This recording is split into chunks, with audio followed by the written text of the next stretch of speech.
દર્શક મિત્રો, મહામંથન મંતવ્ય ન્યૂઝમાં આપનું સ્વાગત છે।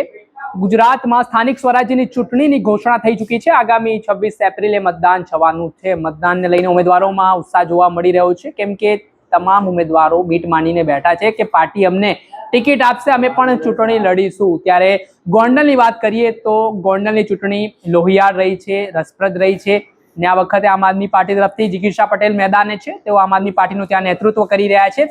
ત્યારે ભારતીય જનતા પાર્ટીના બે દિગ્ગજ નેતાઓને જિગીશા પટેલ જોડવામાં સફળ થયા છે, જેમાં 35 વર્ષથી ભાજપ માટે કર્મનિષ્ઠ કામ કરતા રતિલાલ લુણગરિયા સાથે જ ભારતીય જનતા પાર્ટીના યુવા મોરચાના પૂર્વ પ્રમુખ જે મેહુલ આસોદરિયા છે, તેઓએ વિધિવત રીતે આમ આદમી પાર્ટીનું ખેસ ધારણ કરીને તેઓ હવે આમ આદમી પાર્ટીમાં જોડાયા છે। ત્યારે આ ચૂંટણી ખૂબ જ રસપ્રદ માનવામાં આવી રહી છે। 2027ની સેમીફાઇનલ માનવામાં આવી રહી છે। તમામ રાજકીય પાર્ટીઓ દ્વારા એડી ચોટીનો જોર લગાવવાની શરૂઆત કરી છે અને ગુજરાતમાં પોતાની સત્તા કબજે કેવી રીતે કરવી તે માટેની આ ચર્ચા છે, રણનીતિઓ છે તે ઘડવામાં આવી રહી છે। તમામ રાજકીય પાર્ટીઓના કાર્યાલય બહાર ઉમેદવારોનો જમાવડો જોવા મળી રહ્યો છે। ટિકિટ માટે લાઈનો લગાવેલી જોવા મળી રહી છે ને પોતાની કાબિલિયત સાબિત કરવા માટે તમામ લોકો મેદાને છે।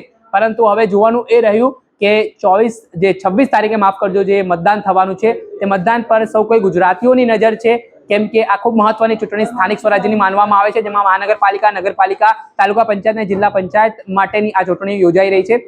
ત્યારે આને જ લઈને હવે ગોંડલનું રસપ્રદ જંગ જોવા મળી રહ્યો છે, કેમ કે ભારતીય જનતા પાર્ટીમાં મોટું ગાબડું જિગીશા પટેલે પાડ્યું છે ને આમ તો કહેવાય છે કે ગોંડલ એ જયરાજસિંહ જાડેજાનો ગઢ છે ને આ ગઢમાં જિગીશા પટેલ દ્વારા જે એક બાદ એક ઓપરેશનો ચલાવવામાં આવી રહ્યા છે ને તમામ રાજકીય પાર્ટીઓમાં આ દિવસોમાં આયારામ ગયારામ જેવી સ્થિતિ જોવા મળી રહી છે। પક્ષ પલટાની સિઝન આ સમય સક્રિય થતી હોય છે, જ્યારે ચૂંટણી આવે છે ત્યારે નેતાઓની આંતરિક નારાજગી સામે આવતી હોય છે અને સામે નારાજગીના પગલે તેઓ પાર્ટી પણ છોડતા હોય છે।